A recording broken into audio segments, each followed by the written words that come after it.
رسول اللہ صلی اللہ علیہ وسلم نے فرمایا کہ بندہ جب کہتا ہے کہ الحمدللہ رب العالمین تو اللہ تعالیٰ فرماتا ہے کہ میرے بندے نے میری حمد کی، یعنی میری تعریف کی۔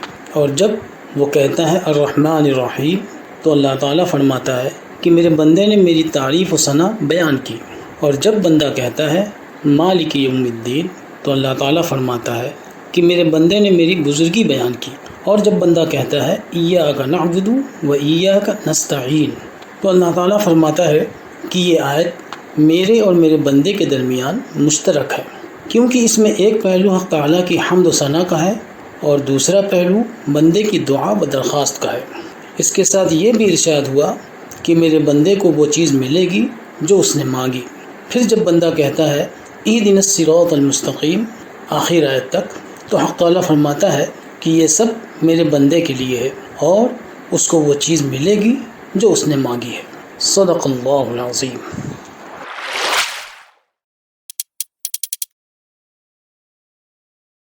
الحمد للہ رب العالمین۔ تمام تعریفیں اللہ کی ہیں جو تمام جہانوں کا پروردگار ہے۔ اگر آپ کسی عمارت کی تعریف کریں تو در حقیقت وہ اس کے بنانے والے کی تعریف ہوتی ہے، لہذا اس کائنات میں جس کسی چیز کی تعریف کی جائے گی وہ بالآخر اللہ تعالیٰ کی ہی تعریف کہلائے گی، کیونکہ وہ چیز اسی کی بنائی ہوئی ہے۔ تمام جہانوں کا پروردگار کہہ کر اسی طرف اشارہ کیا گیا ہے۔ انسانوں کا جہان ہو یا جانوروں کا، سب کی تخلیق اور پرورش اللہ تعالیٰ ہی کا کام ہے، اور ان جہانوں میں جو کوئی چیز بھی قابل تعریف ہے وہ اللہ تعالیٰ کی تخلیق کی وجہ سے ہے۔ سبحان اللہ۔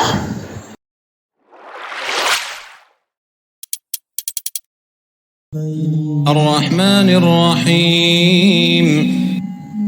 الرحمن الرحیم یعنی نہایت مہربان، بڑی شفقت والا ہے وہ۔ امام اعظمی رحمۃ اللہ علیہ فرماتے ہیں کہ رحمان سے مراد تمام مخلوق پر رحم کرنے والا، اور رحیم سے مراد ہے مومنین پر رحم فرمانے والا۔ واللہ تعالی عالم۔ مالک یوم الدین۔ جو روز جزا کا مالک ہے۔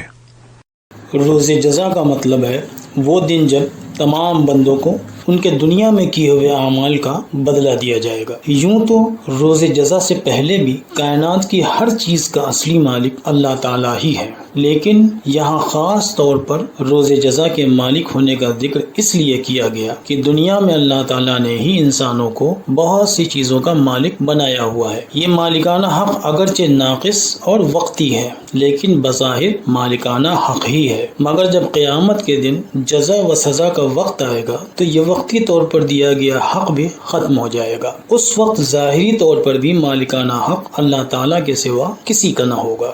اس روز کے بارے میں کہا جا رہا ہے کہ اس دن کا مالک صرف اللہ ہے، تم لوگ اس دن صرف جواب دو گے۔ ایاک نعبد و ایاک نستعین۔ اے اللہ، ہم تیری ہی عبادت کرتے ہیں اور تجھی سے مدد مانگتے ہیں۔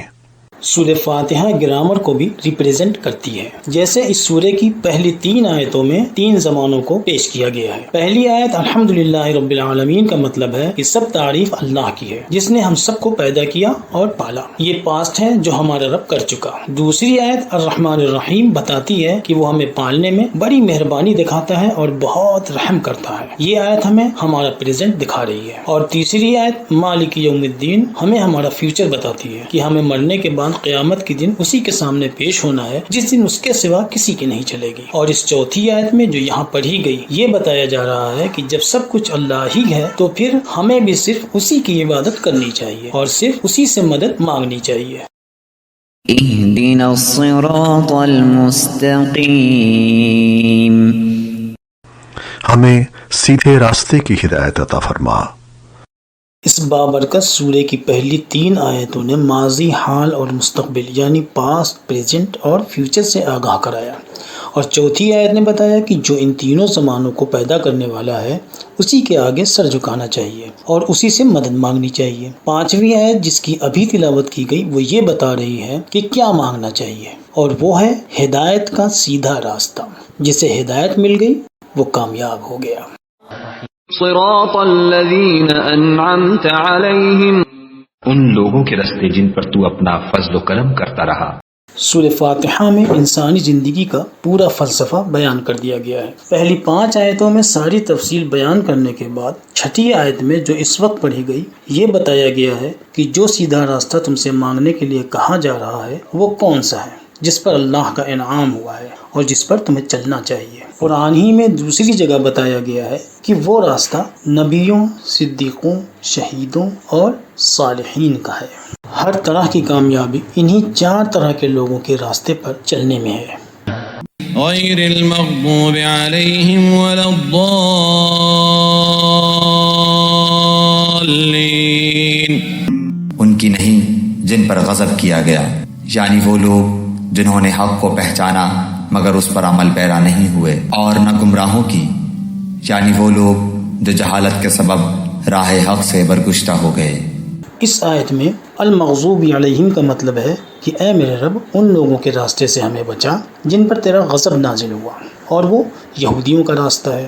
یہودیوں پر اس لیے اللہ کا غضب نازل ہوا کیونکہ وہ جانتے تھے کہ محمد صلی اللہ علیہ وسلم کون ہے، پھر بھی نہیں مانتے تھے اور ہر درمی دکھاتے تھے۔